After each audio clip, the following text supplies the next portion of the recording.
సభాయ నమః. జీవన్ముక్తులైన భక్తులకు, సరస్వతీ స్వరూపులైనటువంటి సభ్య మహాశైలకు మున్ముందుగా నా హృదయపూర్వక నమస్సుమాంజలు అందజేస్తూ ఉన్నాను. భక్త మహాశైలారా, ఈనాడు ఇది ఒక మహాయజ్ఞంగా కొనసాగుతూ ఉన్నది. సాక్షాత్తు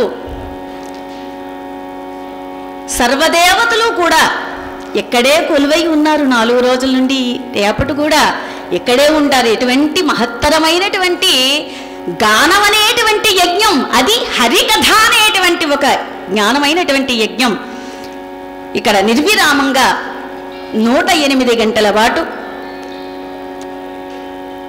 సాక్షాత్తు ఆ స్వామివారి యొక్క అనుగ్రహంతో ఎవరి ప్రేరేపణైనా కార్యక్రమం నిర్వహించడం చాలా కష్టం. ధనమున్నా అది వ్యయం చేసేటువంటి విధానం కూడా రకరకాలుగా మనం ఖర్చు పెడుతూ ఉంటాం. కానీ భగవత్ కార్యానికి ఖర్చు పెట్టేది అది ఎప్పుడూ శాశ్వతంగా ఉంటుంది. అలాగే ఈరోజు కళ్యాణి చక్కనైనటువంటి మహత్తరమైనటువంటి కార్యం చేస్తూ ఎక్కడెక్కడో దాసులందరినీ కూడా సేకరించి ఈ యొక్క వేదికపై ఉంచి ఆ దాసుగారు శ్రీవదజ్జాడ ఆదిభట్ల నారాయణ దాసు గారు కుంభావ సరస్వతి మహానుభావుడు ఆయన యొక్క కార్యక్రమం ఇంత నిర్విరామంగా ఆనందంగా అందరి దాసులతో ఎవరూ మిస్ అవ్వకుండా కేవలం అందరూ విజయనగర దాసులతో ఎక్కువగా ఇక్కడ ప్రతిదీ లింకా వారు కూడా విజయనగరం అంటే ఎంత ఆనందదాయకం అండి. సాక్షాత్తు ఆయన పుట్టింది విజయనగరం, ఆయన చేయించుకుంటుంది కళ్యాణి ఎక్కడ పుట్టిన అమ్మాయే ఆయనతోనే చేయించుకుంటుంది. అయితే ఆ లింకాయన కూడా విజయనగరం ఆయనే. ఇంతటి వాళ్ళందరినీ కూడా నా వాళ్ళు చేయకపోతే ఎవరు చేస్తారు అని చెప్పి వాళ్ళందరికీ ఒక్కొక్క ముట్టికాయ ముట్టి మొత్తం అందరినీ ఇక్కడికి పంపించినా కలవు వెంకటనాయక అన్నారు కదా. ఈ కలియుగంలో ఎవరో మనకు ప్రత్యక్ష దైవం వాసుదేవశ్చ కలవు వెంకటనాయక అన్నారు. ఈ కలియుగంలో ప్రత్యక్ష దైవమైనటువంటి తిరుమల వెంకటేశ్వర స్వామి ఇదిగో ఈ యుగంలో నేను 7 కొండలపై వెలిసి ఉన్నాను కనుక నా ప్రత్యక్ష సాక్షిగా ఇదిగో సింహాచల శాస్త్రిని పంపిస్తున్నాను అని ఆ మహానుభావుని కూడా ఇక్కడికి పంపించారు. ఆయన యొక్క ఆశీస్సులు కూడా మనందరికీ ఉన్నాయి. అందుచేత పెద్దలందరికీ కూడా మేము చాలా చిన్నవాళ్ళం. పెద్దలందరికీ మరొక్కసారి మా హృదయపూర్వక ధన్యవాదాలు అందజేస్తూ కార్యక్రమాన్ని ప్రారంభం చేస్తున్నాను. ఇది శ్రీమదజ్జాడ ఆదిభట్ల నారాయణదాసు గారి చే రచింపబడినటువంటి కథ భక్త ప్రహ్లాద. భాగవతం భక్తిరస భాండం, భగవంతుని గృహం, సకల వేదాంత స్వరూపం, సర్వజన తరుణోపాయం, ఇలా సుఖయోగి మోక్ష తత్వార్థభోగి సర్వసంగ పరిత్యాగి ఆ యొక్క పరీక్షిన్ మహారాజునకు వినిపించినటువంటి కథే ఈ కథ.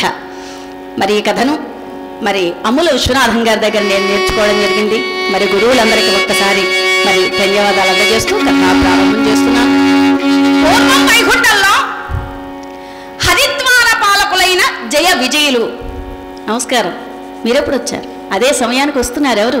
సనక సనందనాథులైనటువంటి దివ్య జ్ఞాన సంపన్నులైనటువంటి మహానుభావులు వస్తూ ఉన్నారండి స్వామివారి యొక్క దర్శనార్థనకై. వస్తూ ఉంటే ఇక్కడ ఎలా ఉన్నారు స్వామి? చతుర్బాహుయుక్తుడై నీలనీల నిశ్యాముడై పీత కౌశేయవాసుడై కోటి గంధర్వతుల్య ప్రభాతి విదేహుడై వజ్రవైఢూర్యమలకద మాణిక్యమణులతో లక్ష్మీదేవి సమేతంబుగా స్వామి శేషపాన్పుపై పవళించి ఉన్నారు. లక్ష్మీదేవి స్వామివారికి పాదసేవ చేస్తూ ఉన్నది. స్వామివారు అన్నారు ఏకాంత సేవలో ఉన్నాం. చూచి ఆ జయ విజయులు ఇరువురు కూడా ద్వారం వద్ద కావలి ఉన్నారు. అదే సమయంలో దివ్యజ్ఞానం కలిగినటువంటి ఆ 5 సంవత్సరాలు ప్రాయంగా కలిగినటువంటి దిగంబరులై ఉన్నటువంటి ఆ సనక సనందనాథులైనటువంటి మహానుభావులు శ్రీమన్నారాయణమూర్తి వారి యొక్క దర్శనార్థనకై అలా బయలుదేరి వస్తున్నారు. సుజండ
చేసి వస్తేనే దాని యొక్క ఫలితం మనకి దక్కుతుంది. అలాగా వీరు చక్కగా నామస్మరణ చేస్తూ స్వామివారి యొక్క సన్నిధికి వస్తూ ఉంటే ద్వారం వద్ద ఉన్నటువంటి జయ విజయులు లోనికి వెళ్ళడానికి వీలు లేదు, స్వామి ఏకాంతంలో ఉన్నారు అని ఎప్పుడైతే అడ్డగించారో వీరు మహాజ్ఞానులై ఉన్న కారణం చేత వీరికి ఆగ్రహం కలిగింది.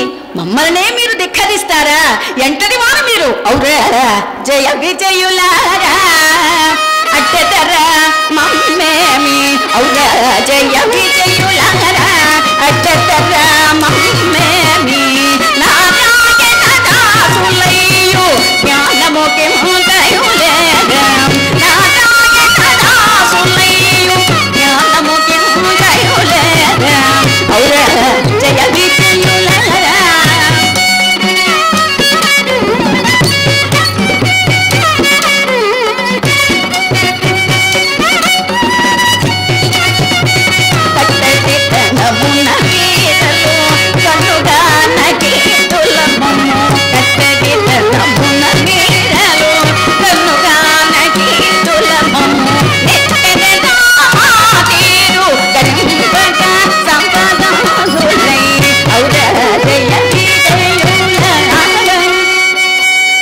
మమ్మల్ని మీరు అడ్డగిస్తారా అని చెప్పి వెంటనే ఆగ్రహంతో ఆ జ్ఞానం కలిగినటువంటి మహానుభావులు కనక సనందనాథులు మీరు రాక్షసులైపోతురుగాక అని చెప్పించారు.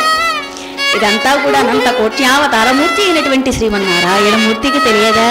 సర్వాంతర్యామి అయినటువంటి మహానుభావుడు కదా. ఇక్కడ జరిగినదంతా కూడా దివ్య జ్ఞానంతో చూశాడు. అయ్యయ్యో, నిత్యము నా సేవ చేస్తూ ఉన్నటువంటి నా ద్వారపాలకులైనటువంటి జయ విజయులకి ఇంత పరిస్థితి కలిగిందా అని చెప్పి స్వామివారు ఎప్పుడైతే ఇలా ద్వారం వద్దకు వచ్చారో స్వామిని చూచి కాళ్లపై పడి స్వామి మమ్మల్ని క్షమించండి అని ఎప్పుడైతే పాదాలపై పడ్డారో, నాయనా శాపం ఇచ్చింది నేను కదా, వారు కదా, వారి పాదాలపై పడింది అన్నారు. అప్పుడు వారి పాదాలపై పడగా వారన్నారు, స్వామికి శత్రుత్వంతో 7 జన్మలెత్తి వస్తారా, మిత్రత్వంతో 3 జన్మలెత్తి వస్తారా? ఏదో ఒకటి మాత్రమే కోరుకోవాలి అన్నారు. అనేసరికి 3 జన్మలు వైరంతో, అలా 3 జన్మలు వైరము, 7 జన్మలు మిత్రత్వం, ఇలా ఏది రెండింటిలో ఏదో ఒకటే కోరుకోవాలి అనగానే వీరు ఆలోచించారు. ఎంతైనా స్వామి సేవకులు కదా, ఆలోచన చేశారు. ముహూర్తం జ్వలితం వరం నచభూమాయతం చిరం అన్నారు. ఎప్పుడూ మంట మండింది కొంచెమైనా చాలు, ఉఫ్ఫు ఉఫ్ఫు ఉఫ్ఫు అని ఆ పొగచూరి బాధపడే కంటే మంట మండింది కాస్తైనా చాలు గనక ఆ 7 జన్మలెత్తి మిత్రత్వం కంటే 3 జన్మలెత్తి విరోధంతో స్వామివారి యొక్క సన్నిధికి చేరుకుంటామనగానే తథాస్తు అన్నారు. అదే మొట్టమొదటి జన్మ కృతయుగంలో హిరణ్య కశిపులుగా జన్మించారు. 2వ జన్మ త్రేతాయుగంలో రావణ కుంభకర్ణులుగా, ద్వాపర యుగంలో శిశుపాల దంతభుక్తులుగా వారు జన్మించడం జరిగింది. అది ఎప్పుడైతే ఈ ఇరువురు కూడా హిరణ్య కశిపులుగా జన్మించారో వారిలో చిన్నవాడైనటువంటి ఈ యొక్క హిరణ్యాక్షుడు పరమశివుని గూర్చి ప్రార్థన చేశాడు.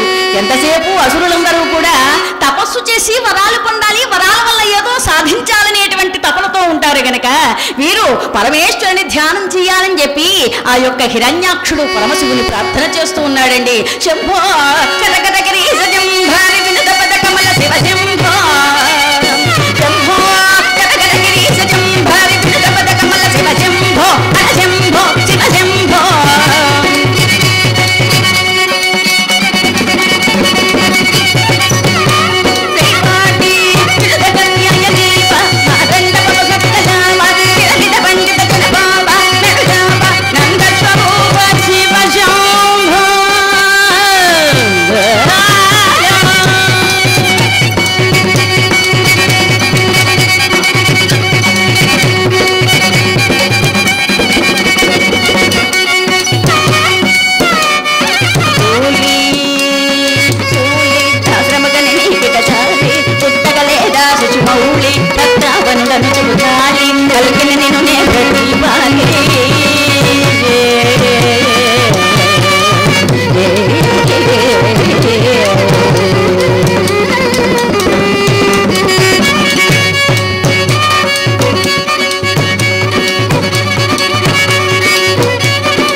సేవిత విశ్వనాథ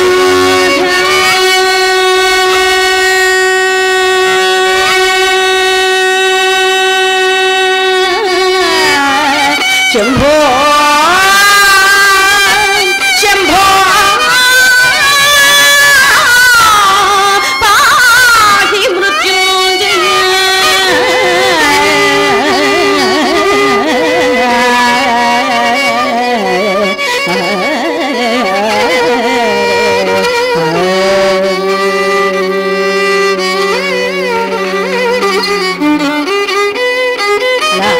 పరమశివుని కూర్చి ఘోరమైనటువంటి తపస్సు చేయగా పరమేశ్వరుడు అనుగ్రహించి ప్రత్యక్షమయ్యాడు.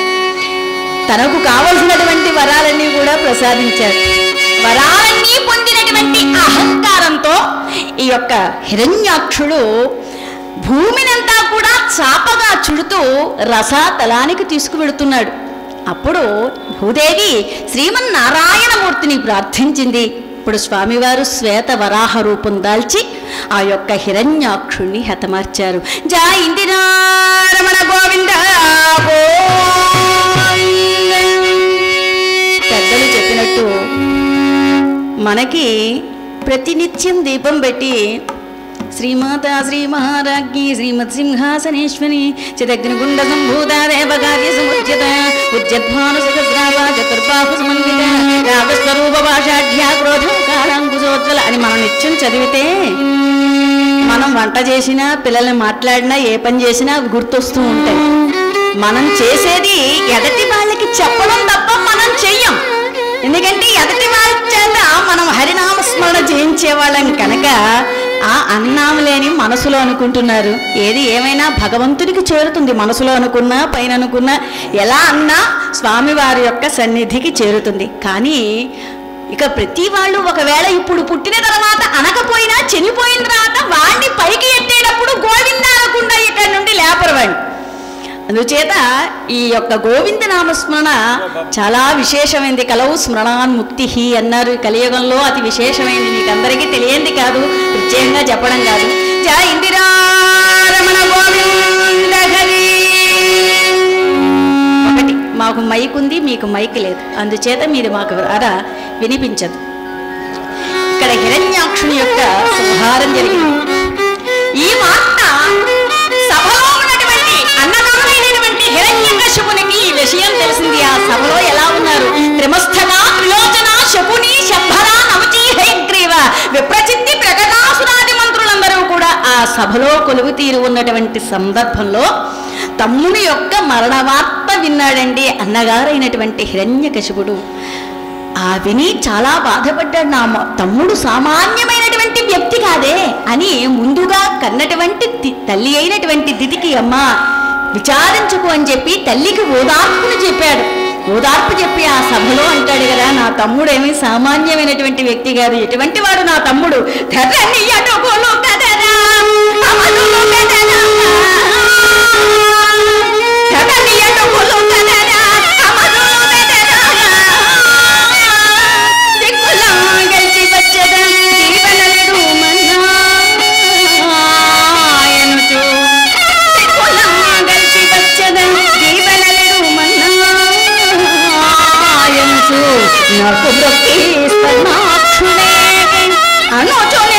మళ్ళీ కనదోచనైతే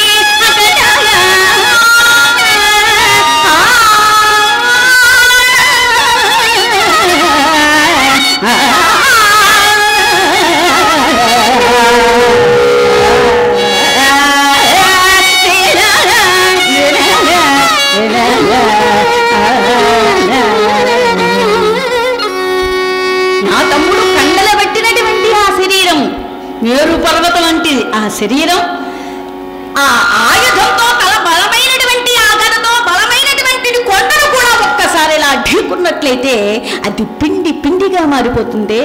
అటువంటి బలపరాక్రమ సంపన్నుడైనటువంటి నా తమ్ముని ఎవరో కడట వాడు పంది రూపం దాల్చి హతమారుస్తాడు. వాడు ఎక్కడ ఉన్నాడో వెనక వెనక సంహరించకుండా నేను ఊరుకోను, నా పగ సాధించకుండా నేను ఒక్క క్షణం కూడా నిద్రపోను అని చెప్పి, అయ్యా మీ అందరికీ నమస్కారం, మీ అందరికీ ఒక విషయం చెప్పాలనుకుంటున్నాను, చెప్పమంటారా వద్దంటారా? అన్నాడు ఆయన. ఎవరు? ఇక్కడ కాదు, కథలో అన్నారు. ఎవరు? హిరణ్యకశిపుడు. ఏమంటున్నాడు? నేను ఒక విషయం చెప్పాలనుకుంటున్నాను ఓ రాక్షసులారా. ఏమిటి అంటే, ఓ సోదరులారా, నేను తపస్సుకు వెళ్ళడం వరకు బాగానే ఉంది. తపస్సుకు వెళ్ళినటువంటి విషయం కనుక దేవేంద్రుడికి తెలిసినట్లయితే నా తపస్సు విఘ్నమయ్యేటువంటి పని చేస్తాడు. అందుచేత మీరందరూ కూడా జాగరూకులై ఉంటారు కదా, మాటివ్వండి అన్నాడు. అందరూ కూడా మాట ఇచ్చారు. మీ తపస్సును మీరు పూర్తి చేసుకోండి, మాట ఇస్తున్నామని చెప్పి ఆ అసురులందరూ కూడా మాట ఇచ్చారు. ఆ మాట ప్రకారం ఈ యొక్క హిరణ్యకశిపుడు వారందరి వద్ద సెలవు తీసుకుని తల్లి అయిన దితికి నమస్కారం చేసి అక్కడి నుండి మందరాత్రి ద్రోణి అయినటువంటి ఆ యొక్క ద్రోణికి వెళ్ళి బ్రహ్మను కూర్చి తపస్సు చేశాటండి.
బ్రహ్మను గూర్చి ఇక్కడ తపస్సులో ఉన్నాడు.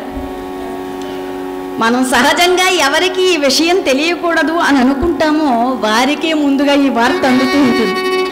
అలాగే హిరణ్యకశిపుడు తపస్సుకు వెళ్ళినటువంటి విషయం దేవేంద్రుడికి తెలిసిందండి. దేవలోకాన్ని అధిపతి అయినటువంటి మహానుభావుడు దేవేంద్రుడికి విషయం తెలిసింది. అమ్మో, అసలు రాక్షసుడు ఇప్పుడు తపస్సు చేస్తున్నాడు, అది పగతో చేస్తున్నాడు. అందుచేత ఆ తపస్సును ఎలా అయినా విఘ్నం చేయాలి అనుకున్నాడు. అనుకుని ఏం చెయ్యాలి అని చెప్పి తిన్నగా హిరణ్యకశిపుని యొక్క అంతఃపురానికి అలా బయలుదేరి వచ్చారు. అక్కడ ఆ యొక్క అంతఃపురంలో పట్టుపాన్పుపై పరమ పతివ్రత శిఖామణి అయినటువంటి ఆ లీలావతి ఆ పట్టుపాన్పుపై పవళించి ఉందండి. ఒక్కసారి ఆమెపై అలా మత్తు చల్లాడు.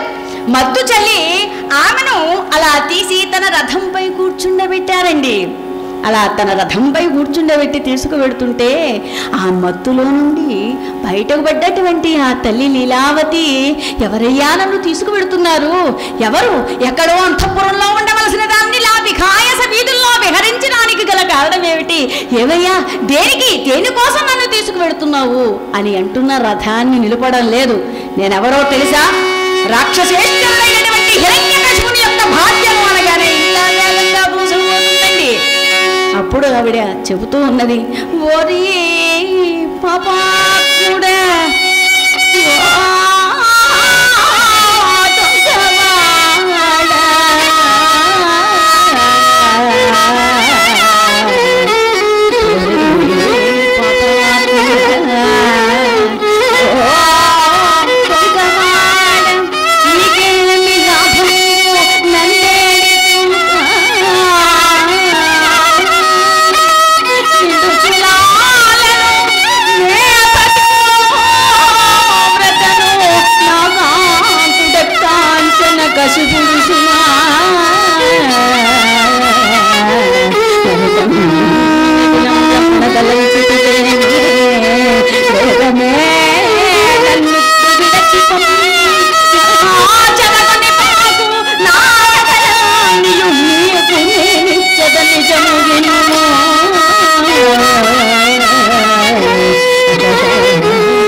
ఈ విషయం గనక రాక్షసేశ్వరుడైనటువంటి నా భర్త అయినటువంటి హిరణ్యకశిపునికి తెలిస్తే నిన్ను ప్రాణాలతో ఉంచడు సుమా, జాగ్రత్త అని హెచ్చరిస్తున్నా ఈయన మాట వినకుండా రథాన్ని అలా తీసుకువెడుతూనే ఉన్నారు దేవేంద్రుడు. తీసుకువెడుతూ ఉంటే ఇక ఆమె చేసేదేమీ లేక ఆ దగ్గరలో ఉన్నటువంటి ఆ నక్షత్రాలతోనూ ఆకాశంతోనూ భూమితోనూ ఈ వార్తని ఏ విధంగానైనా సరే నా భర్తకు తెలియచేయండి అని బాధపడుతూ అలా వెడుతూ ఉంటే ఈలోగా భగవన్నామస్మరణ చేస్తూ నారద మునీంద్రుల వారు బయలుదేరి వస్తూ ఉన్నారు అక్కడికి. నారాయణతే నమో నమో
భగవన్నామస్మరణ చేస్తూ ఈ నారదుడు ఆ రథానికి అడ్డుగా వచ్చారు. నారద, రథాన్ని ఎలా నిలుపు అనేసరికి రథాన్ని నిలిపాడు. అసలు నీవు చేస్తున్నటువంటి పని ఏమిటో నీకు తెలుసా అన్నారు. ఆ నారద, తెలిసే చేస్తున్నాను ఈ పని అన్నారు. తెలిసే చేస్తున్నావా? ఈ విషయం కనుక ఆయనకి తెలిస్తే ఇక దేవలోకాన్ని నామరూపం లేకుండా చేస్తాడయ్యా. తెలిసి చేస్తున్నానంటే ఏమిటి? రథాన్ని నిలుపు, ఆమెను నా వెంట పంపించు, నా ఆశ్రమానికి తీసుకువెడతాను. ఆమెకు పుట్టబోయేటువంటి కుమారుడు లోక కళ్యాణార్థమై పుడుతున్నాడయ్యా. అందుచేత ఆయనను నీవు దేవలోకానికి తీసుకువెళ్ళేటంటే నా ఆశ్రమంలో నిత్యము హరినామస్మరణ వినిపిస్తూ ఆ యొక్క జీవితం సాగిస్తూ ఉంటుంది. అప్పుడు ఈ హిరణ్యకశిపుడు పూర్తి చేసుకు వచ్చిన తర్వాత తన భార్యను తమకు అప్పగిస్తాను, అందుచేత నీవు నీ మార్గానే వెళ్ళు అన్నారు. సరే అని చెప్పి ఆ లీలావతిని నారద మునీంద్రుల వారికి అప్పగించారు. అంత నారదుడు ఈమెను తీసుకుని వెళ్ళి తన ఆశ్రమానికి తీసుకువెళ్ళాడు. తీసుకువెళ్ళి అక్కడ నిత్యము కూడా హరినామస్మరణ వినిపిస్తూ ఉన్నాడు. నారాయణ అష్టాక్షరీ మంత్రం గురించి, అది ఎటువంటిది, రేపు చేద్దామంటే కాదు, ఇదేనే చేయాలి, అది దంతమ్ములు మూడనప్పుడే తరువులను తావులు ఉన్నప్పుడే అన్నారు కదా. అందుచేత ఆ యొక్క నారద మునీంద్రుల వారు తన యొక్క ఆశ్రమంలో ఆ యొక్క తల్లికి అష్టాక్షరీ మంత్రాన్ని ఎలా వినిపిస్తున్నాడు. దానివల్ల విశేషం ఏమిటి అంటే,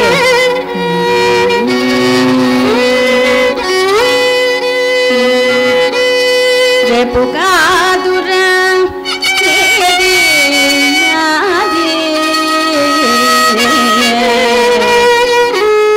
రేపు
విధానం అంతా కూడా ఆయన చెప్పడం, ఆయన సంతోషించడం, ఆ లోపల ఉన్నటువంటి ఆ శిశువన్నీ కూడా ఈ మంత్రం వింటూ, అందుకే గర్భంతో ఉన్నటువంటి స్త్రీలు సద్గంధ శ్రవణ చెయ్యాలి అని చెప్పి పెద్దలు చెప్పి ఉన్నారు. మన వాళ్ళంటే ఇప్పుడంతా దానికి వెళ్ళాలి, దీనికి వెళ్ళాలి, షికార్లకు వెళ్ళాలనేటువంటి ఆలోచన తప్ప వేరే భగవన్నామం వినాలి, గుడికి వెళ్ళాలనేటువంటి ఆలోచన ఆనాటికి అది ఉంది, ఇది ఉంది.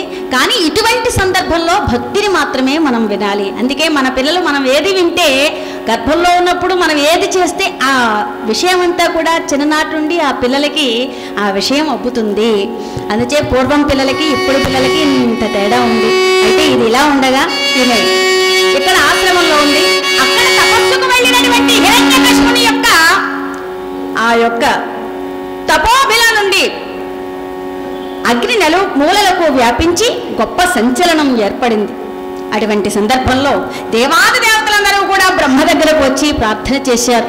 ప్రార్థన చేయగానే ఎంత హంసవాహనారూఢుడై ఉన్నటువంటి ఆ యొక్క బ్రహ్మదేవుడు చిన్నగా హిరణ్యకశిపుడు తపస్సు చేస్తూ ఉన్నటువంటి ఆ యొక్క మందరాత్రి ద్రోణికి వెళ్ళి ఎప్పుడైతే ప్రత్యక్షమయ్యాడో ఆ యొక్క స్వామివారిని చూచి అతని యొక్క కళేబరాన్ని చూచాడు, ఆశ్చర్యపోయాడు.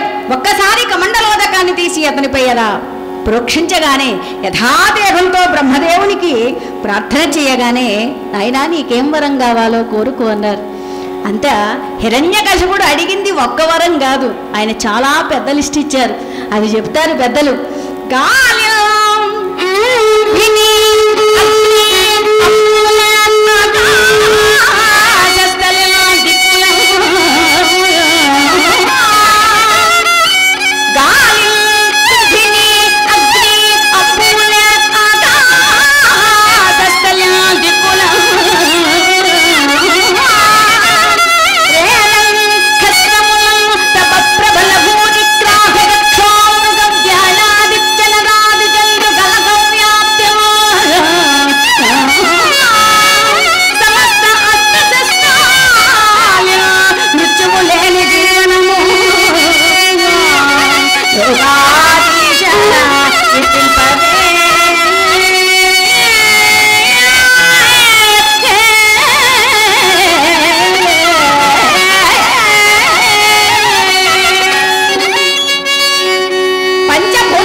ఇంటి లోపల కానీ ఇంటి బయట కానీ ఎక్కడా కూడా ఏ విధమైనటువంటి నాకు మరణం లేకుండా వరాన్ని ప్రసాదించు బ్రహ్మదేవా అన్నాడు. ఆశ్చర్యపోయాడు. నాయనా జాతస్య ధ్రువం మృత్యుహో ధ్రువం జన్మ మృతస్య, పుట్టినవాడు గిట్టకుండా ఉండడానికి వీలు లేదు. అందుచేత నీవు తారతమ్యం మెరిగి ప్రవర్తించినంతసేపు నీకు ఎటువంటి బాధ కలగదు. వీటినన్నింటినీ కూడా అధిగమించి నీవు ఎప్పుడైతే ప్రవర్తిస్తావో అప్పుడు నీకు మరణం సంప్రాప్తమవుతుంది సుమా అని హెచ్చరిక చేశాడు. హెచ్చరిక చేసి ఆయన అంతర్ధానమయ్యారు. వరం పొందినటువంటి ఆ హిరణ్యకశిపుడు ఆనందంతో తన యొక్క హిరణ్యకశిపుని యొక్క అంతఃపురానికి బయలుదేరి వస్తూ ఉంటే మహారాజు గారు వస్తున్నారనే ఆనందంతో ఆయనకి ఎదురుగా వెళ్ళి స్వాగత సత్కారాలన్నీ కూడా చేశారు. సత్కారాలన్నీ చేసి అక్కడ ఎప్పుడైతే స్వాగత సత్కారాలన్నీ చేశారో, ఆయనకి ఆహ్వానించారో, అక్కడ హిరణ్యకశిపుడు వాళ్ళందరినీ వీరంతా క్షేమంగా ఉన్నారా అని అడిగారు. అంతా బాగానే ఉంది. కానీ వాళ్ళలో ఏదో తెలియనటువంటి ఒక దిగులు మాత్రం కనిపిస్తుంది. ఏమిటి అని అనేసరికి వారిలో ధైర్యవంతుడు ఒక ముందుకు వచ్చి లీలావతిని ఎవరో మాయ చేసి తీసుకువెళ్ళారు అని ధైర్యంగా చెప్పారు. అంతటి రాక్షసేశ్వరుడైనటువంటి హిరణ్యకశిపుడు కూడా ఒక్కసారి నేలకొలా కుంగిపోయాడండి. కుంగిపోయి ఇది ఎవరి వల్ల జరిగింది అని అనుకునేసరికి అదే సమయంలో భగవన్నామస్మరణ చేస్తూ ఆ నారద మునీంద్రులు తిన్నగా వస్తూ ఉన్నారండి. హిరణ్యకశిపుని యొక్క అంతఃపురానికి వస్తూ ఉన్నారు. ఇక పర సుఖదాత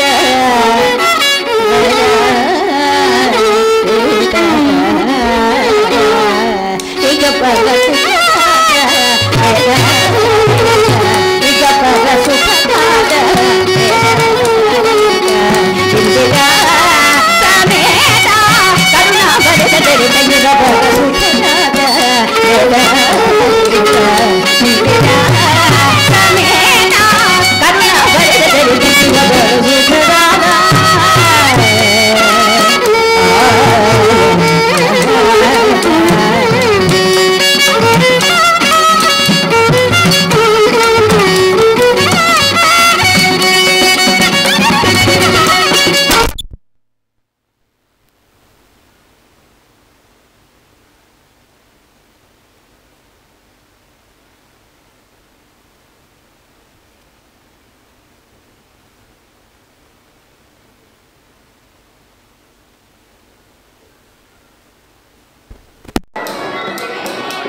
ఆ యొక్క దేవలోకంపై రెండెత్తారండి. దేవతలందరినీ కూడా బాధలు పెడుతున్నారు. ఆ బాధను భరించలేక వాళ్ళందరూ కూడా ఈ బాధలు మన పెద్దవాడైనటువంటి దేవేంద్రుడు ఉన్నారు. ఆయన దగ్గరికి వచ్చేసరికి ఆయన మీ పరిస్థితే కాదు నా పరిస్థితి ఎలాగా ఉంది, మనందరం ఎవరికి చెప్పుకోవాలి, ఆ శ్రీమన్నారాయణ నుండి గొప్పనే చేత మనందరం కూడా అక్కడికి వెళ్దాం రండి అని చెప్పి చిత్తగా స్వామి వారి యొక్క సన్నిధికి వెళ్ళారండి.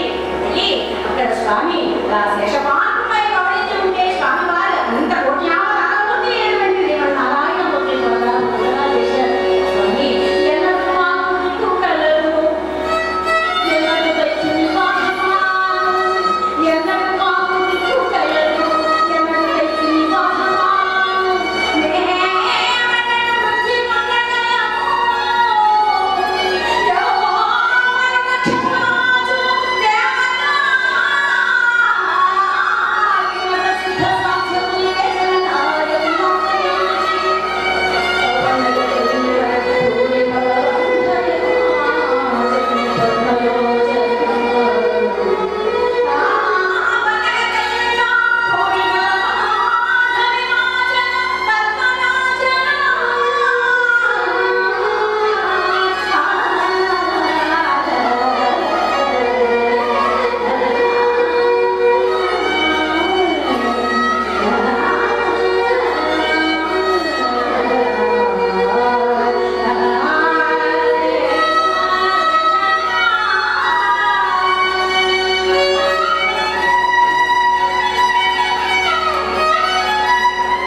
ఇవన్నీ కూడా ప్రతిరోజు ఒక డేగా చేసుకుంటున్నారు. అలాగే హరికథకు కూడా ఒక డే చేస్తే బాగుంటుందేమో. ఎందుకంటే యోగాకు కూడా ఒక డే పెట్టారు. అలాగే నారాయణదాసు గారు వల్ల వచ్చినటువంటి హరికథా సాంప్రదాయానికి హరికథ డే అని ఒక డే పెడితే మనమంతా కూడా చాలా సంతోషించి మరి ఆ కార్యక్రమాలు కూడా చేసుకుని ఉండేవాళ్ళం.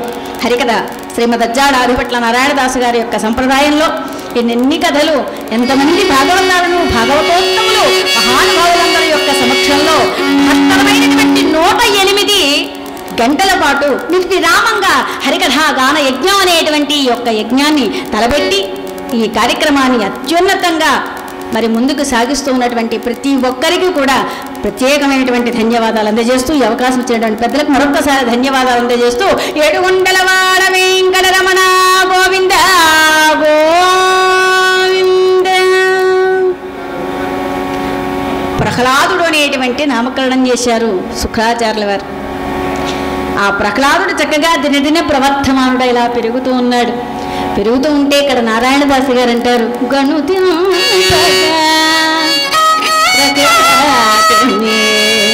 పండేంద్రునకైన తరమా గణుతి ప్రహ్లాదుని పండేంద్రునకైన తరమా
పిల్లవాడు కళ్ళనైనా కూడా ఎప్పుడూ కూడా అపహాస్యం చేసేవాటి కాదటండి.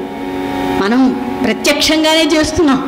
అది హాస్యమో అపహాస్యమో అవునో కాదో తెలియనటువంటి స్థితిలో ఉన్న ఇప్పుడంతా కూడా ఇందులో ఈ సీరియల్ చూసి ఇంకా అవునో కాదో తెలియనటువంటి స్థితిలో ఉన్నారు. అయితే ఏది ఏమైనా అందరి తల్లులను తన తల్లి వలె భావించేవాట.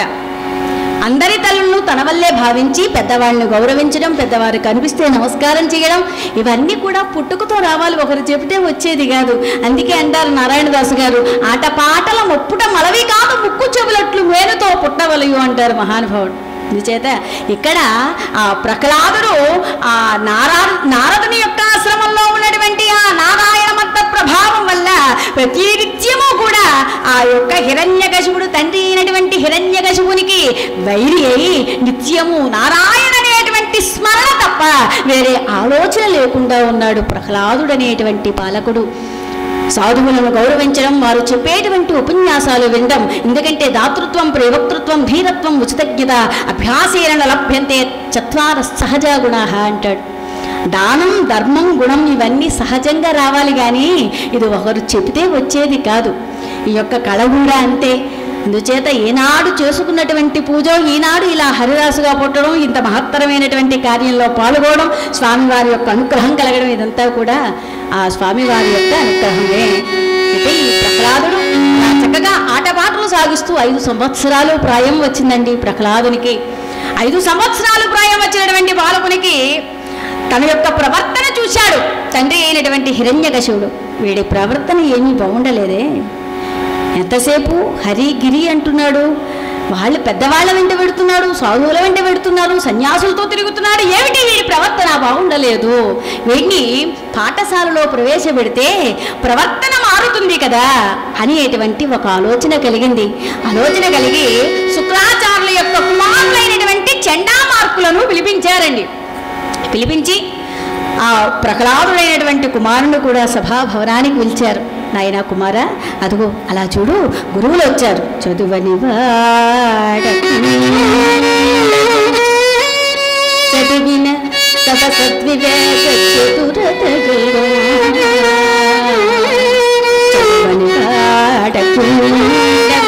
చదివిన సదసద్వివేక చతురతగలు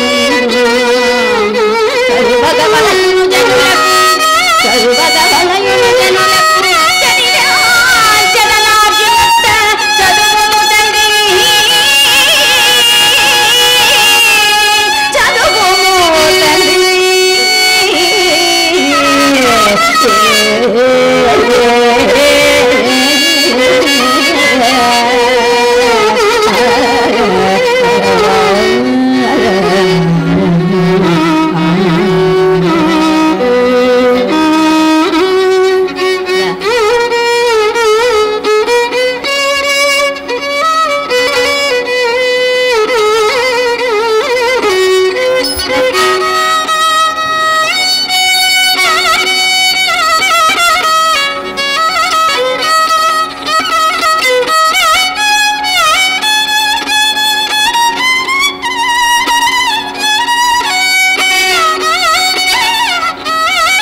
గురువులైనటువంటి చండామార్కులు వచ్చారు. వారి వెంట వెళ్ళి నీవు మన రాక్షస ధర్మాలన్నీ కూడా అమూలగ్రంగా నేర్చుకో అని చెప్పి ఆ చండామార్కులను పంపిస్తూ వారి వెంట ధన కనక వస్తు వాహనాలు ఇచ్చి పంపించారు. పూర్వం రోజుల్లో స్కూల్లో జాయిన్ చేస్తే, పాఠశాలలో ప్రవేశపెడితే పలకలు కణుకులు ఇవన్నీ కూడా పంచిపెట్టేవారు. ఇప్పుడు అవి అక్కర్లేదు, ఏ కేక్లో పెడుతూ ఉండాలి వాళ్ళు. మన సంప్రదాయం అంతా కూడా పక్కన పడిపోతుంది, అవతల సంప్రదాయం అంతా మనం తెచ్చుకుంటూ ఉన్నాం. అయ్యా, మన సంప్రదాయం మనకు చాలు, మనకి చక్కనైనటువంటి కొట్టు బొట్టు ఇచ్చాడు మహానుభావుడు, ఇది మనం విడిచిపెట్టేస్తున్నాం, దిక్కుమాలు తెచ్చుకుని మనం పెట్టుకుంటున్నాం. ఇవన్నీ కూడా విడిచిపెట్టండి. ధర్మో రక్షతి రక్షిత, ధర్మాన్నే రక్షిస్తేది మనల్ని కాపాడుతుందని పెద్దలందరూ కూడా నానుడిగా చెబుతూ ఉన్నారు. అందుచేత సంస్కారం కలిగినటువంటి ఆ బాలకుడు ఆ గురువుల వెంట వెళ్ళాలండి. వెళ్ళి ఆ గురువులు అసుర బాలకులందరూ చదువుకునేటువంటి పాఠశాలలో ప్రవేశపెట్టారు. అక్కడ ఆ బాలకులందరూ కూడా ప్రహ్లాదుడు వెళ్ళేసరికి ఏం చేస్తున్నారు? ఓం హిరణ్యకశ్యపాయ నమః, ఓం హిరణ్యకశ్యపాయ నమః, ఓం హిరణ్యకశ్యపాయ నమః అనేటువంటి ఆ నామం విన్నాడు. ఇదేమిటి, వీళ్ళు హరి నారాయణ కేశవ మాధవ గోవింద అనుకుండా ఈ హిరణ్యకశ్యపాయ నమః అంటున్నారని చెప్పి అక్కడెవరే మీరు ఇలా అంటున్నారంటే ఇలా అనకూడదు, ఇది అనండి అని వెంటనే వెళ్ళగానే చెప్పలేదు. వాళ్ళందరినీ కూడా అలా చూస్తూ ఉన్నాడు. చూస్తూ ఎవరిని కూడా ధిక్కరించకుండా వెళ్ళి పాఠశాలలో కూర్చున్నారు. గురువులు చక్కగా విద్య బోధిస్తూ ఉన్నారు. ఆ విద్యనంతా కూడా ఆయన వింటూ ఉన్నారు. విని అడిగితే మళ్ళీ అక్కడికక్కడే సమాధానం చెబుతూ ఉన్నారు ప్రహ్లాదుడు. చెబుతూ ఉంటే గురువులు అనుకున్నారు, ఓహో ఏక సంతాగ్రాహి, చక్కగా చెప్పగానే మరలా తిరిగి సమాధానం వస్తుంది, చాలా సంతోషిస్తారు, తండ్రి అయినటువంటి హిరణ్యకశిపుడు నన్ను మెచ్చుకుంటారు అనేటువంటి ఒక ఆలోచన వారికి కలిగింది. ఎందుకంటే ఎంతసేపు నిరంతరం నారాయణ నారాయణ అయ్యేటువంటి పిల్లవాడు పాఠశాలలోకి వచ్చి వీరు చెప్పినటువంటి పాఠాలు చెబుతుంటే అది అప్పగిస్తూ ఉంటే ఆ గురువులైనటువంటి చండామార్కులు చక్కగా సంతోషించారు. ఇలా రోజులు గడుస్తూ ఉన్నాయి. గడుస్తూ ఉంటే తండ్రి అయినటువంటి హిరణ్యకశిపుడు అనుకుంటున్నాడు, ఏమని నా పిల్లవాళ్ళలో ఏదైనా మార్పు వచ్చిందా లేదా చూడాలి అనుకున్నారు. అనుకొని ఒక్కసారి కబురు పెట్టారు గురువులకి.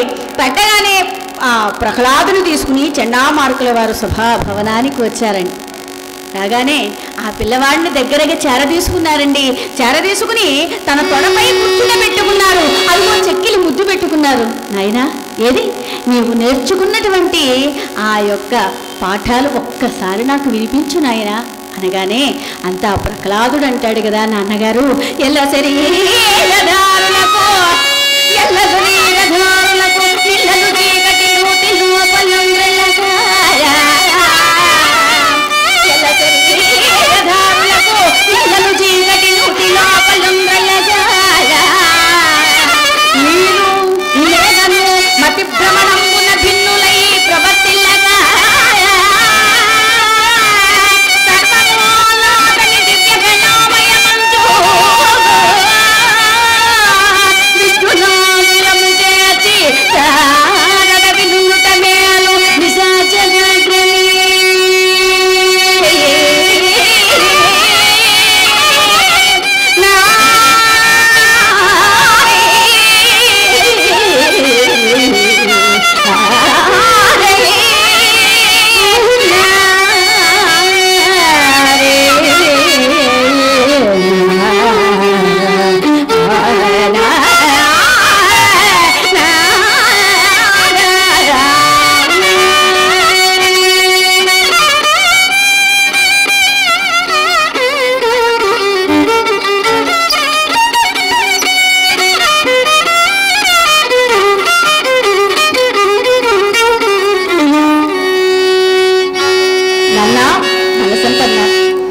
గుడ్డివాడి చెయ్యి పట్టి నడిచిన గుడ్డివాడికి ఏమి లాభం? ఇద్దరు కలిసి గొత్తులనే కదా పడవలసింది. అందుచేత వారి వెంట వెళ్ళి నేను నేర్చుకోవాల్సింది మళ్ళా ఏముంటుంది? వాళ్ళు అసలు అందులై ఉన్నారు, వాళ్ళతో పాటు నేను పెడితే వాళ్ళ వెనకాల నేను కూడా గోతులో పడవలసిందే. అందుచేత నిత్యము ఈ యొక్క జన్మించినటువంటి ఆ నారాయణమూర్తి సేవ తప్ప నాకు వేరు దైవం అన్యదా కనిపించడం లేదు నాన్నగారు అని చెప్పి ఎప్పుడైతే జోకలు చేసేలా చెప్పాడో అలా కూర్చోబెట్టుకున్నటువంటి ప్రహ్లాదుడు ఏంటండి ఒక్కసారి నెమ్మదిగా అలా జార విడిచాట. ఎందుకంటే మొదటి తప్పు కదా, మొదటి తప్పు వరకు క్షమించగలరు, తర్వాత చేస్తే కాస్తంత ఆగ్రహం వస్తుంది. అలా ఎప్పుడైతే మొదటి తప్పు గనక నెమ్మదిగా జార విడిచి, నాయనా హరిగిరి అంటూ చెడిపోతున్నావేమిటి? నేను నేర్చుకోమన్నది మన ధర్మాలు నేర్చుకోమన్నాను నాయన. వెళ్ళి ఎప్పటికైనా మించిపోయింది లేదు, ఈ ఒక్కసారి నిన్ను క్షమిస్తున్నాను. ఎందుకంటే నీ పినతండ్రిని చెప్పినటువంటి ఆ హరిపై నాకు పగ, అతన్ని సంహరించాలనేటువంటి తపన తప్పము నాకు మరి వేరే ఆలోచన లేదు. అందుకే నీవు అసుర ధర్మాలన్నీ కూడా అమూలగ్రంగా నేర్చుకో, వెళ్ళు తీసుకువెళ్ళండి ఈ ప్రహ్లాదుని అని చెప్పి మరలా తీసుకువెళ్ళారు. తీసుకువెళ్ళిన మరలా యథావిధిగా ఆ చండామార్కులు పాఠశాలలో ప్రవేశపెట్టారు. ప్రవేశపెడితే ఈ యొక్క ప్రహ్లాదుడు ఆ బాలకులందరినీ కూడా అలా చూస్తూ ఉన్నాడు. ఓహో ఇలా కాదు, వీళ్ళందరినీ కూడా కాస్తంత మార్పులోకి తీసుకురావాలి. ఇక్కడ ఈ రాక్షస తత్వం నుండి దైవం దగ్గరికి తీసుకుని రావాలంటే ఎలాగా? చూడండి, మన హరికథలన్నీ కూడా నిలబడాలంటే మనం ఏ రకమైనటువంటి బాధలు పడుతూ ఇవన్నీ కూడా ఒక స్థితికి వచ్చేటట్టు మనం ప్రయత్నం చేస్తూ ఉన్నాము. కానీ ఇది ఎప్పుడూ శాశ్వతంగా ఉండేది హరినామం, దీనికి తిరుగులేదు. అజంత్ర తారార్కంగా ఈ హరినామస్మరణ అలా ఉంటూనే ఉంటుంది. అటువంటి హరినామస్మరణకి దగ్గర చెయ్యాలనుకున్నాడు ప్రహ్లాదు. దగ్గర చేయాలనుకుని ఆ బాలకులందరినీ చూచాడు. ఓ బాలకులారా, వీరందరూ ఇలా కూర్చుని ఉంటే దానివల్ల ప్రయోజనం ఏముంది? ఒక మాట మీకు చెప్పమంటారా? అది మీరు అంటారా అని అడిగాడు. ఏమిటి ప్రహ్లాద? ఎందుకంటే మహారాజు హిరణ్యకశిపుడు యొక్క కుమారుడు కదా, మాట అనడానికి లేదు. చెప్పవయ్యా ప్రహ్లాద అన్నారు. ఏమీ లేదు, మీరు హిరణ్యకశ్యప అని మా తండ్రి గారి పేరు చెబుతున్నారు కదా, దానికంటే ఒక్కసారి నేను చెప్పనా? ఓం నమో నారాయణాయ, ఓం నమో నారాయణాయ, ఓం నమో నారాయణాయ. ఒక్కసారి నామం చెప్తే నేను వినాలని ఆతృతగా ఉంది సోదరులారా అన్నాడు ప్రహ్లాదుడు. వీళ్ళకి అన్నాలనేటువంటి తపన కలిగింది. ఎందుకంటే ఆ మధురం ఆ యొక్క మాట స్వామివారి యొక్క కీర్తన అనాలని అనుకున్నారు. కానీ గురువులైనటువంటి వారు ఈ చండామార్కులు ఏమంటారు అనేటువంటి భయం వాళ్ళల్లో ఉంది. అయితే ఇలా మరలా గురువు గారు పాఠాలు చెబుతూ ఉన్నారు. ప్రహ్లాదుని కూర్చున్నటువంటి ప్రహ్లాద మీ నాన్నగారు ఈసారి సభాభవనానికి పిలిస్తే ఇప్పుడు మేము చెప్పినటువంటి రాక్షస ధర్మాలని చెబుతావు కదా అని నిలదీశారు. సరే గురుదేవా, తప్పకుండా అన్నాడు. ఇలా మరలా వాళ్ళు రాక్షస తత్వాలు నేర్పుతూ ఉన్నారు, వాళ్ళు నేర్చుకుంటూ ఉన్నారు. మరలా ఇలా రోజులు గడుస్తూనే ఉన్నాయి. గడుస్తూ ఉంటే అప్పుడు మరలా హిరణ్యకశిపుడు కబురు పెట్టారు సభాభవనానికి. యథావిధిగా మందహాసం చేస్తూ ఆ ప్రహ్లాదుడు సభాభవనానికి వచ్చాడు. ఆ యొక్క కుమారుని మరలా ఒడిలో కూర్చోబెట్టుకున్నారు. ఆ చెక్కిల ముందు పెట్టుకుని ఇప్పుడు నీలో ఉన్నటువంటి మార్పు వినిపించు ఓ ప్రహ్లాద అనగానే అంత ప్రహ్లాదుడు అంటాడు, నాన్నగారు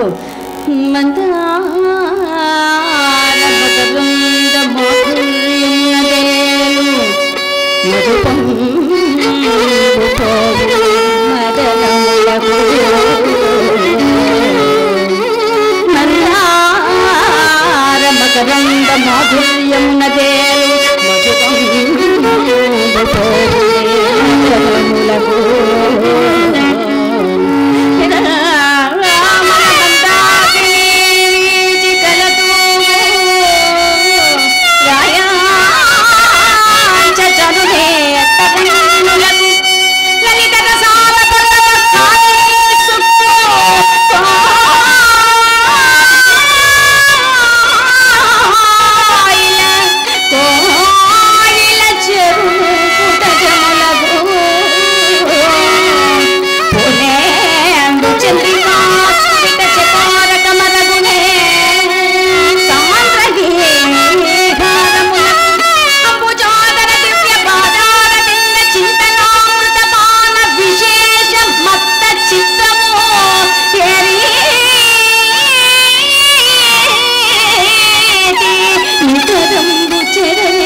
ఇద్దరు ఒకరు చెబితే వచ్చేది కాదు నాన్నగారు అని చెప్పి ఎప్పుడైతే సభలో తన తండ్రి వద్ద ఈ మాట అన్నాడో వెంటనే ఆగ్రహంతో ఆ యొక్క హిరణ్యకశిపుడు అంటాడు, కుమారా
అని చెప్పి ఆ ప్రహ్లాదుని నిలదీశారు.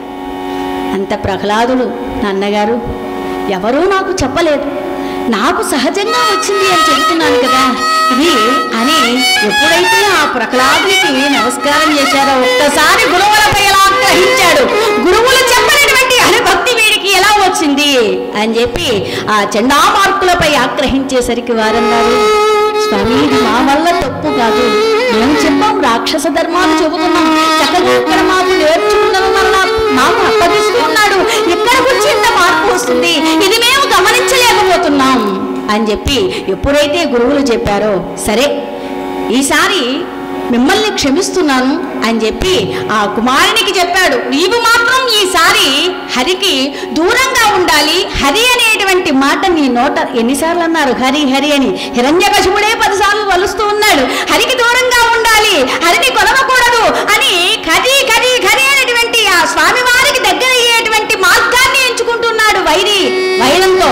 అలా ఎప్పుడైతే ప్రహ్లాదుని చెప్పాడో తండ్రి అని చెప్పి మరలా యథార్థిగా చండామార్కులు తీసుకుని వెళ్ళి పాఠశాలలో ప్రవేశపెడితే అప్పుడు నిన్న ఏదో కాస్తంత నామం చెప్పాను కదా, ఈ నామం కాదు, వాళ్ళ చేత భజన చేయించాలనేటువంటి ఆలోచన కలిగిందండి ప్రహ్లాదునికి.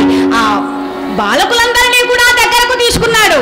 ఓ బాలకులారా, ఇలా రండి, మీకు చక్కగా ఆ స్వామివారి యొక్క నామం చేస్తే ఎంత ఆనందంగా ఉంటుందో చెబుతాను. కృష్ణ రామ గోవింద నారాయణ, కృష్ణ రామ గోవింద నారాయణ, కేశవ మాధవ హరి నారాయణ, కృష్ణ రామ గోవింద నారాయణ, కేశవ మాధవ హరి నారాయణ, కృష్ణ రామ గోవింద నారాయణ.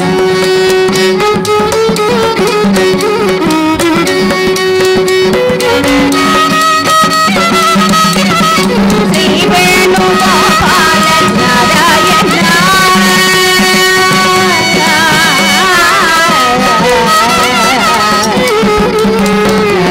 నారాయణ నారాయణ, శ్రీ వేణుగోపాల నారాయణ,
కదా.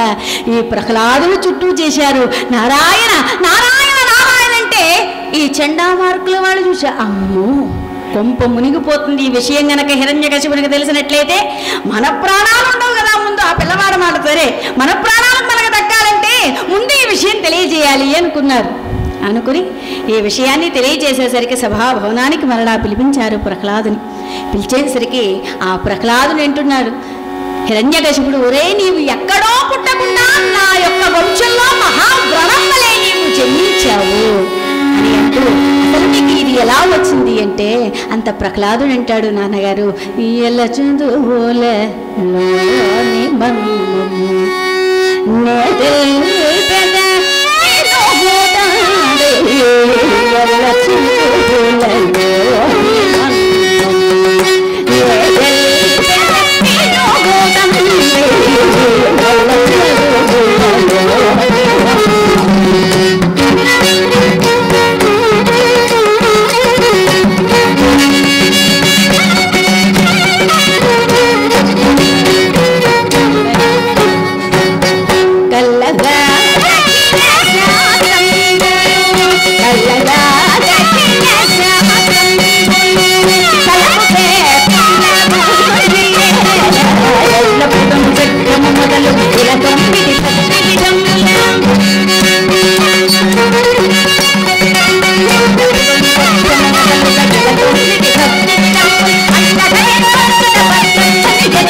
నాన్నగారు చదువు చదివి చదివి సారని తెలియకుండా గ్రంథములు చూచి అవి గొంతుల వలె మనల్ని పట్టి చూపిస్తుండే కంటే చనిపోవడం కంటే నవవిధ భక్తి మార్గాల్లో దేన్నైనా ఉన్న దానిని ఆశ్రయించి మోక్ష ప్రాప్తిని అందవచ్చు.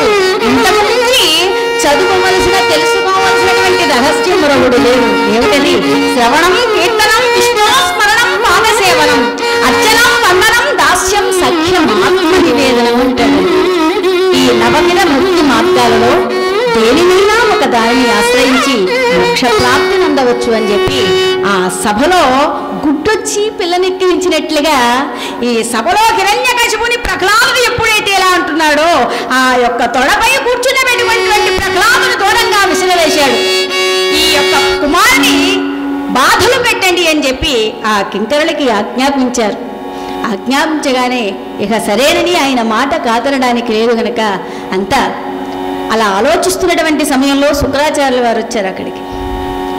ఓహో, ఈయన వల్ల ఏమన్నా మార్పు వస్తుందేమో చూద్దామని అనుకుని శుక్రాచార్యుల వారిని పిలిపించారు. అయ్యా, మీరైనా మా పిల్లవాడిని తీసుకుని వెళ్ళి విష్ణు భక్తి విదూరినిగా మార్చి మరలా మా ఆస్థానానికి పంపించండి అనగానే సంతసించి సరే రావయ్యా ప్రహ్లాద అని చెప్పి యథావిధిగా మరలా ఆ శుక్రాచార్యుల వారు ఆ బాలకుని తీసుకుని తిన్నగా తీసుకువెళ్ళి ఆయన మాత్రం ఏం చేస్తారు, వీళ్ళు ఏం చేశారో వాళ్ళు అదే చేస్తారు. ఈ చండామార్కులు ఏ పని అయితే చేశారో పాఠశాలలో ప్రవేశపెట్టి పాఠాలు నేర్పించారో అలాగే ఈ యొక్క శుక్రాచార్యుల వారు కూడా ఆ పిల్లవానికి చక్కగా విద్యాబోధన చేస్తూ ఉన్నారు. ఇక్కడ కూడా చక్కగా ఏకసంతగ్రాహిలా ఆయన చెప్పిందల్లా చెప్పడం ఇదంతా ఇలాంటి వాడు అక్కడికి వెళ్ళి హరిగిరి అని ఎలా అంటున్నాడని చెప్పి శుక్రాచార్యుల వారికి కూడా ఆశ్చర్యం కలిగింది. సరే చూద్దాం, మన ప్రయత్నం మనం చేద్దామని చెప్పి శుక్రాచార్యుల వారు చక్కగా పాఠాలు చెబుతున్నారు. అలా నడుస్తూ ఉన్నాయి. ఒకసారి ఆ శుక్రాచార్యులు లేనటువంటి సమయంలో ఆ యొక్క బాలకుడు ఏం చేశాడంటే ఈ బాలకులందరినీ కూడా దగ్గరకు తీసుకున్నాడు. ఓ బాలకులారా, ఇంతవరకు మీరు చక్కనైనటువంటి నామం విన్నారు కదా, హరి గురించి హరితత్వం గురించి ఎలా ఉంటుంది ఏమిటి అనేది మీకు తెలియదు కదా. హరితత్వం గురించి చెప్తాను. నారాయణ అంటే దానివల్ల వచ్చేటువంటి మోక్షం నారదమునీంతల వారికి తెలియక ఆయన ఏం చేశాడు, తిన్నగా నారాయణమూర్తి దగ్గరికి వెళ్ళాడు.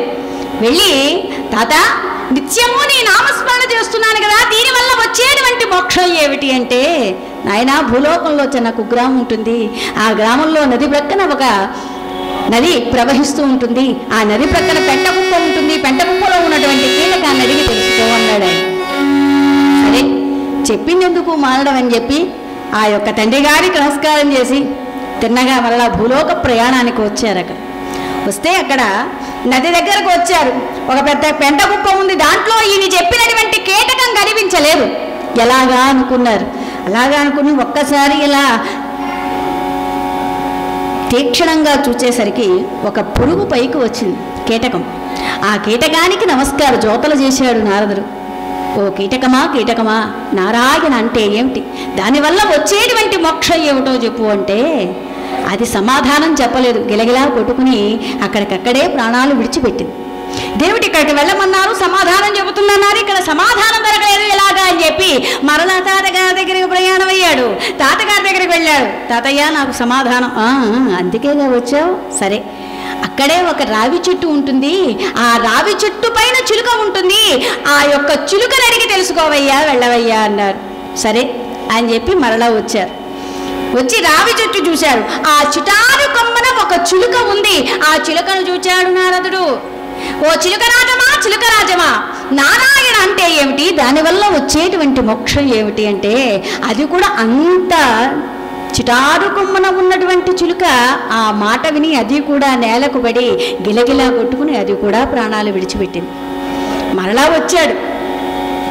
నాన్నగారు మరి నాకు సమాధానం దొరకలేదు ఎలాగా అని.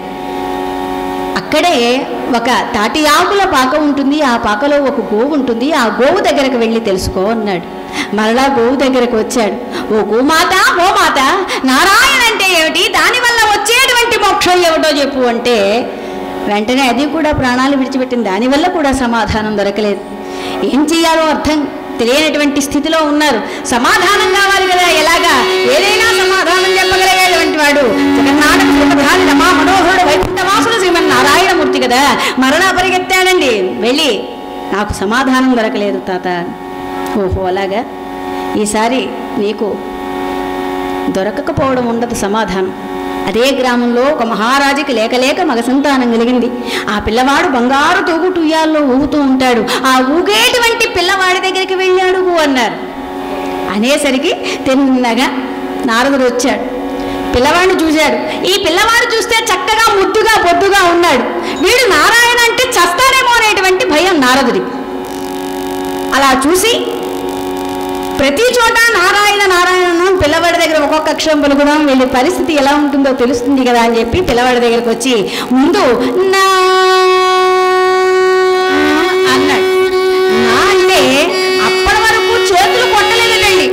నా అన్న వాళ్ళు 2 చేతులు టపటపా ఇలా కొడుతూ ఉన్నాడు. అయిపోయిందిరా నాయన అనుకున్నట్టు నారదుడు. ఇలా చూసి చూసి కాస్తంత ఆపేసరికి ఈయన కూడా కొట్టి ఆపేట పిల్లాడు. నరా అంటే కాళ్ళు కొట్టి అవి కూడా ఆపాడు. నారాయ అంతవరకు నవ్వేటి వింటి పిల్లవాడు ఏడవడం కూడా మొదలుపెట్టాడు. ఇక ఆఖరిగా ఇక పర్వాలేదు అనుకున్నాడు నారదుడు. నారాయణ నారాయణ నారాయణ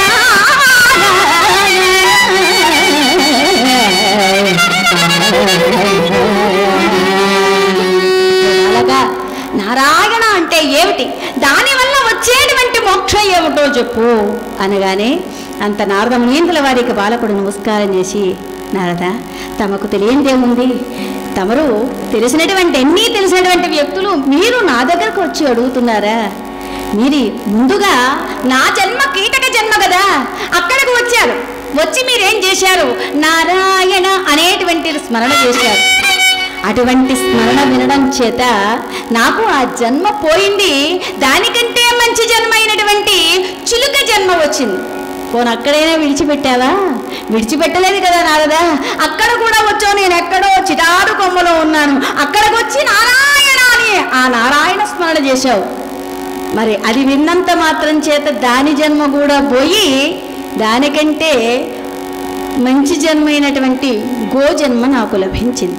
పోను అక్కడికి వచ్చి ఊరుకున్నావా? అక్కడ కూడా నామస్మరణ చేశావు కదా. అందుకే అన్నారు నామస్మరణ ధన్యోపాయం నహి పశ్యామో భవతరణే రామ హరే కృష్ణ హరే తవ నామ వదామి సదానృహరే. అటువంటి ఆ నామస్మరణ చేశావయ్యా.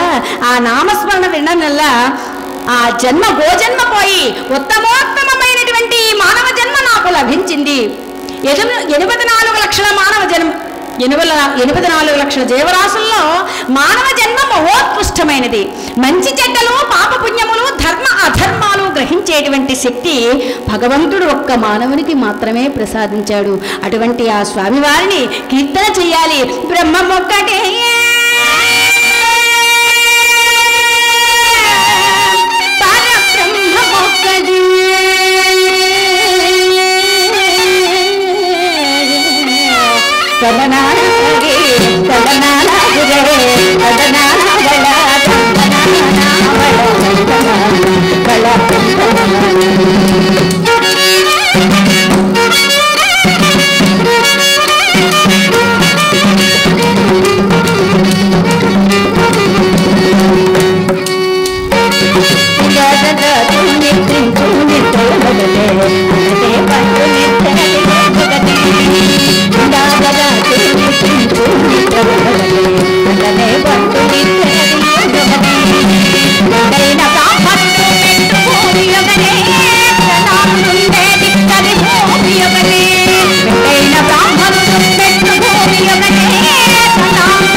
వెంకటేశ్వరు నామముకటే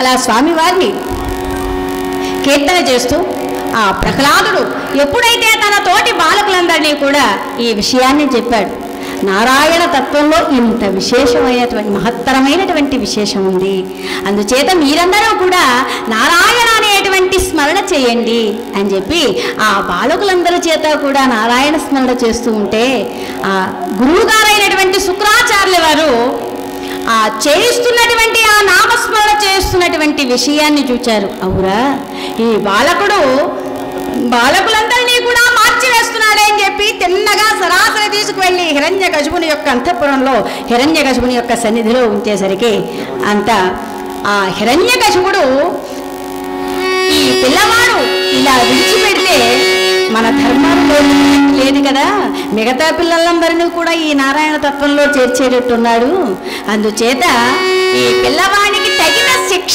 ఏమన్నా చెయ్యాలి అనుకున్నాడు. అనుకుని ఆ అన్నంలో విషం కలిపి పెట్టమన్నారండి. అన్నంలో విషం కలిపి పెట్టమంటే అన్నంలో విషం కలిపి పెట్టారు. ఆయన మనమంటే భోజనం రెడీగా సమయానికి వచ్చింది కదా అని అమాంతంగా వేసుకుంటాం, కానీ ప్రహ్లాదుడు ఏది తిన్నా ఏది చూసినా సర్వం ఆ శ్రీమన్నారాయణమూర్తి గనక ఆ నారాయణమూర్తిని సేవిస్తూ ఆ యొక్క అన్నం విషాన్నం భుజించారు. భుజించగానే ప్రహ్లాదునికి కాలేదండి. కాలేకపోయేసరికి ఈ పిల్లవాడిని ఈ చిత్రవద కాదు ఇంకా చిత్రమైనటువంటి బాధలు పెట్టాలి అనుకున్నారు. అనుకునేసరికి కింకరులకు ఆజ్ఞాపించారు. అంత కింకరులు ఈ ప్రహ్లాదుని ఎత్తైనటువంటి కొండలపై నుండి కిందకు తోయించారు. కిందకు తోయించిన నారాయణ అని చెప్పి హరి అని చెప్పి ఆ యొక్క కొండల నుండి కిందకు తూకేశారు. ఏదో పరుపుల మీద పడుకున్నట్టుంది. ఆయన కొండల మించి విడిపోతే అమ్మో నాయన అనలేదు, నారాయణ అన్న కారణం చేత చక్కగా హాయిగా ఆ పరుపుల మీద పడుకున్నటువంటి ఆ ప్రహ్లాదునికి ఏమీ దెబ్బలు తగలలేదు సరికదా. ఇంకా బలమైనటువంటి మదించినటువంటి ఏనుగుల చేత కూడా త్రొక్కించారండి. అయినా ప్రహ్లాదునికి ఏమీ కాలేదు.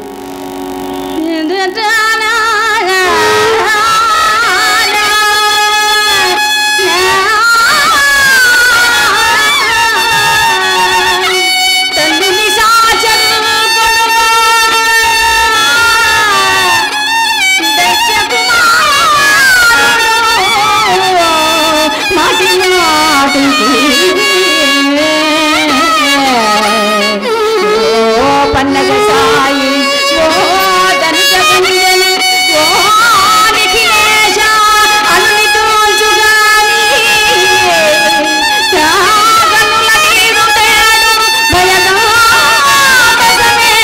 భయగాదసమేతుడుగాదు పుగరా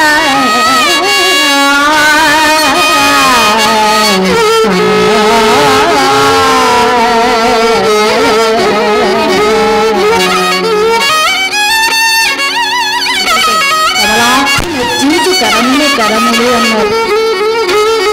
భగవంతుని యొక్క సేవకై వినియోగించాలి చేతులు, అంతేగాని ఇక్కడి నుంచి ఇక్కడికి గాజులు వేసుకున్నావా అరవంకి పెట్టుకున్నావా ఇది భగవంతుడు లక్ష్యం లేదట. ఏం కావాలి? ఎదటికి వారికి దానం చేసేటువంటి గుణం ఈ చెయ్యకుండా భగవంతుని యొక్క సేవించేటువంటి చేయి ఈ చేయి అవునా కాదా? అందుకే కమలాక్షు నచ్చించు కరములు కరములు శ్రీనాథు వక్నించు జిక్వ జిక్వ. ఈ నాలిక ఎదుటి వాళ్ళ కోసం చెప్పుకోవడం కాదు, భగవంతుని యొక్క ఆ నామం చెయ్యడానికే జిక్వ జిక్వ. సురరక్షకుని చూచు చుట్కులు చుట్కులు మంచిని చూడమన్నారు. నీకు మంచి కనబడినప్పుడు అక్కడి నుంచి లేచి వచ్చి మంచి ఎక్కడ ఉందో అక్కడ చూసేటువంటి ప్రయత్నం చేయమన్నారండి. అందుచేత అటువంటి ఆ ప్రహ్లాదుడు అంతా ఈ విధానం అంతా చేస్తూ ఉన్నాడు కదా. ఆ నిత్యము స్వామివారిని సేవిస్తూ స్వామివారిని కీర్తిస్తూ స్వామి తప్పని అనే ఆలోచన లేనటువంటి ఆ ప్రహ్లాదుడు ఆ యొక్క ఎత్తైనటువంటి కొండల మించి పారేసిన బలమైనటువంటి ఏనుగులు చేత తొక్కించిన ఆ యొక్క నారాయణమూర్తితో తప్ప వేరే ఆలోచన లేక జగన్నాయక అత్రత్రాణ ప్రాయణ నీవు తప్ప నన్ను రక్షించేవారు ఎవరున్నారయ్యా అని చెప్పి ఆ శ్రీమన్నారాయణమూర్తిని ప్రార్థిస్తూ ఉన్నారు. ఈ విషయం తెలిసిందండి ఆ యొక్క హిరణ్యకశిపునికి. ఇన్ని చిత్రములు పెట్టిన ప్రహ్లాదుడు ఇంకా బ్రతికే ఉన్నాడా? తీసుకురండి సభాభవనానికి అన్నారు.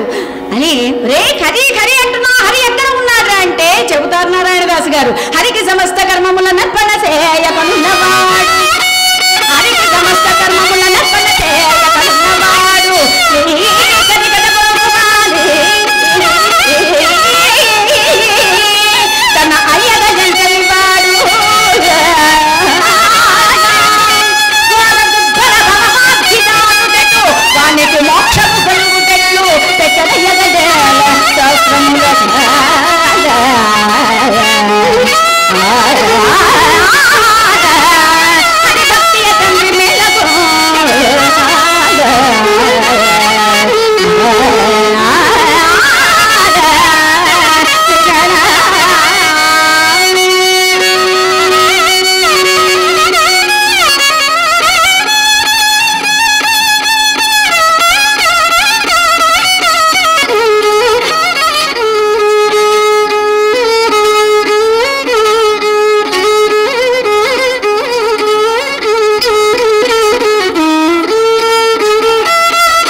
కలడంబోలి కలండు గాలి కలండు ఆకాశం కుంభిని కలడగ్నిందిశలన్ పవళ్ళ నిశలన్ కత్యోక చంద్రాత్మలం కలడోంకారములం త్రిమూర్తుల త్రిలింగ వ్యక్తులందంతగన్ కలదీసుండు కలండు తండ్రి వెనుకంగానే ఇలా ఈ ఆయడనంటాడు.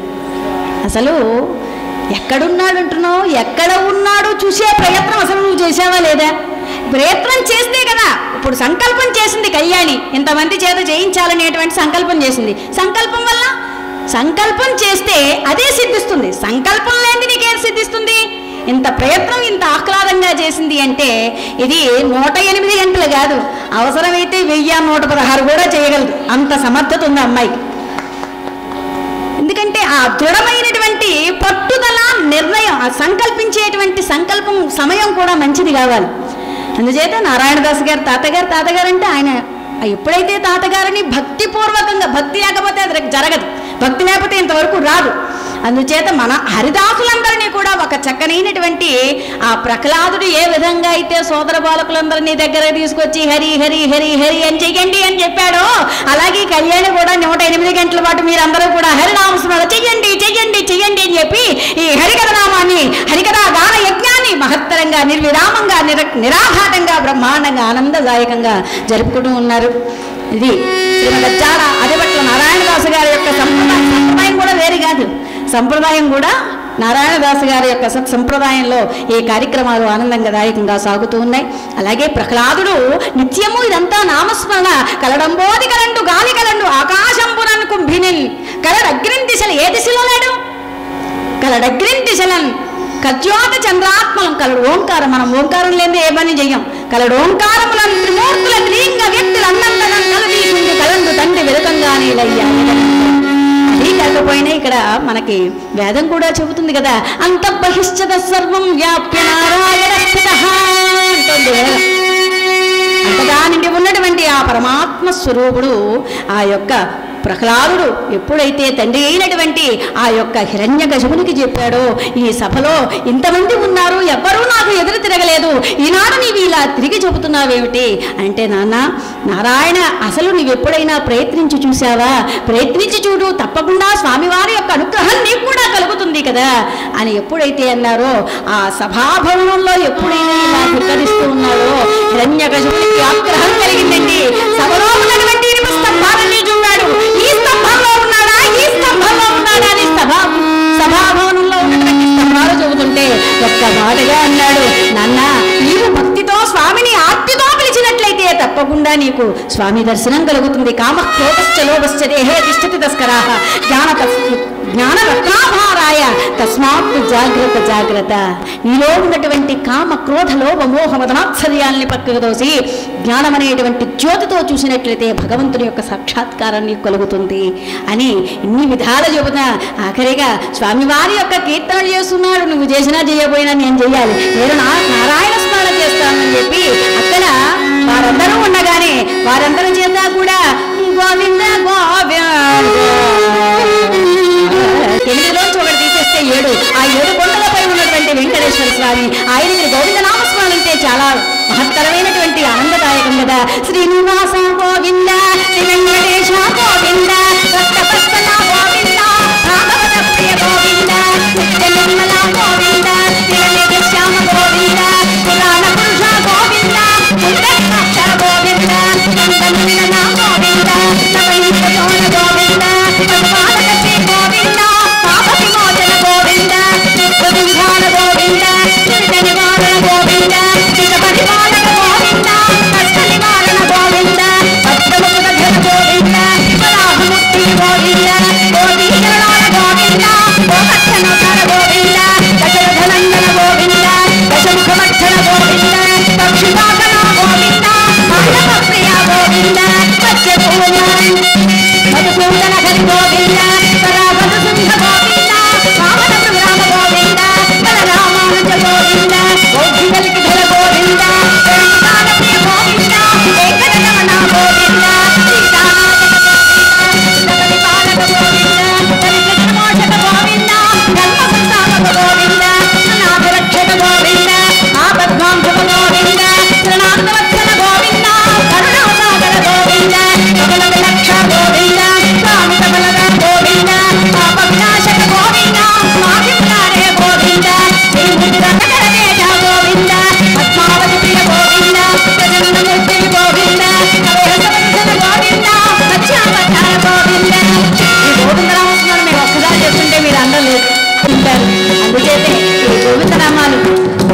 వరకు చెప్పడం జరిగింది. 7 కొండల వార వెంకటరమణ గోవింద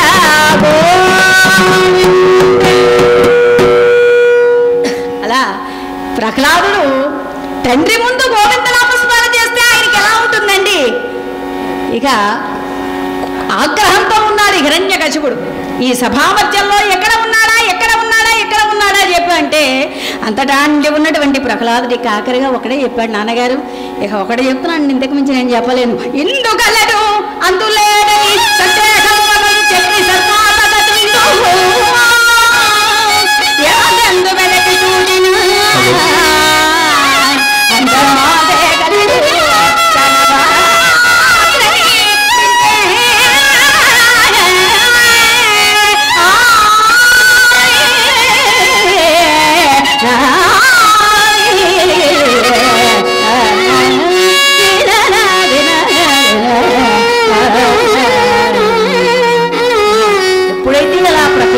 ఆఖరి మాటగా అలా చెప్పాడు. ఈ ఆగ్రహంతో తన దగ్గర ఉన్నటువంటి గదాదన్నంటో ఈ సభలో ఈ స్తంభంలో ఉన్నాడా ఈ స్తంభంలో ఉన్నాడా అని చెప్పి అలా తిరుగుతూ ఉంటే ఈ ప్రహ్లాదులందరూ కూడా అక్కడ చేశారు కదా ఈ హరిభక్తి మబ్బనటువంటి పుస్తకాలు ఉండి ఏమని చెప్పి వాళ్ళందరూ కూడా పుస్తకాలన్నీ కూడా తగలబెట్టేశారు. ఈ దృశ్యాలన్నీ చూచాడు శుక్రాచార్యుల వారు. ఏమండి ప్రహ్లాదు మిమ్మల్నే కాదు బాలకులందరినీ కూడా మార్చేశాడంటే ఏదో అగ్నిలో ఆజ్యం పోసినట్టుగా మరింత ఎక్కువై సభామధ్యంలో ఉన్నటువంటి ఇనుపస్తంభమును ఒక్కసారి హెటుల్లున గుర్తినంతనే పడపలబ్బడంబులు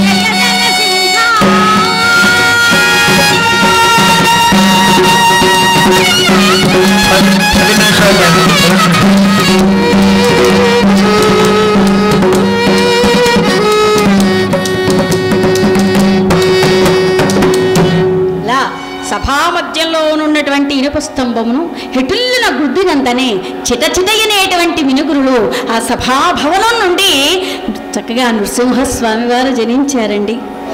ఆయన ఏ విధంగా అయితే వరాలు కావాలనుకున్నాడో వాటికన్నిటికీ విరుద్ధంగానే శ్రీ మహావిష్ణువు కేవలం అటు వానరుడు కాదు నరుడు కాదు రాక్షసుడు కాదు సగమలాగా సగమిలాగా ఆ నరసింహస్వామి అవతారం ధరించి గడప లోపల కాదు బయట కాదు తన యొక్క ఆ యొక్క తొడనే ఆసనంగా చేసుకుని ఆ గోళ్లను అస్త్రాలుగా చేసుకుని ఆ తొడపై పరుండబడి ఏ అస్త్రం అన్నాడు కదా ఈ అస్త్రాలు కాదు గోళ్ళు అప్పుడప్పుడు ఆ స్వామివారికి ఉన్నటువంటి ఆ గోళ్లతో ఒక్కసారి అతని యొక్క హృత్కమలాన్ని చించి రక్తం తేనివలే తాగి ఆ యొక్క పేగులను జంజములుగా వేసుకుని అతని యొక్క కళేబరాన్ని దూరంగా విసిరేశాడు.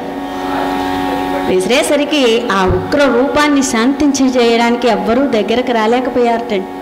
రాలేకపోతే లక్ష్మీదేవిని బ్రతిమేలారమ్మా అర్థాంగివి కదా ఒక్కసారి కాస్తంత స్వామివారి దగ్గరికి వెళ్ళి మరి అనుగ్రహించమని చెప్పమ్మా.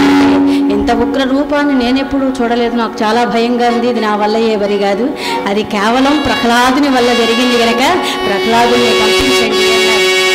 అనేసరికి ఈ ప్రహ్లాదుని వాళ్ళందరూ చేరారు. బాలక అటు బాలకులందరినీ కూడా హరినామస్మరణ చేయండి అని చెప్పి వారిని ప్రేరేపించావు. ఇక్కడ తండ్రిని కాదని చెప్పి ఆయన వైదికే ఆయన కూడా మోక్షాన్ని ప్రాప్తించావు. అటువంటి నీ వల్ల ఆ స్వామి వారిని శాంతింపజేసేటువంటి శక్తి నీ ఒక్కని వల్లే అవుతుంది. అందుచేత బాలక వెళ్ళు ఆయన్ని చక్కగా మరి శాంతింపజేయవయ్యా అనగానే అంతా స్వామివారి దగ్గరకు వచ్చాడు ప్రహ్లాదుడు. స్వామి నన్ను అనుగ్రహించడానికి వచ్చావా అని చెప్పి ఆ యొక్క స్వామిని చూచి స్వామి నన్ను పాలింపగా సమయం రారా నన్ను పాలింపగా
వై శిఖామణి భాగవతారణి గారికి ఇంతవరకు భక్త ప్రహ్లాద హరికథ హృదయపూర్వక ధన్యవాదాలు. చాలా చక్కగా అందంగా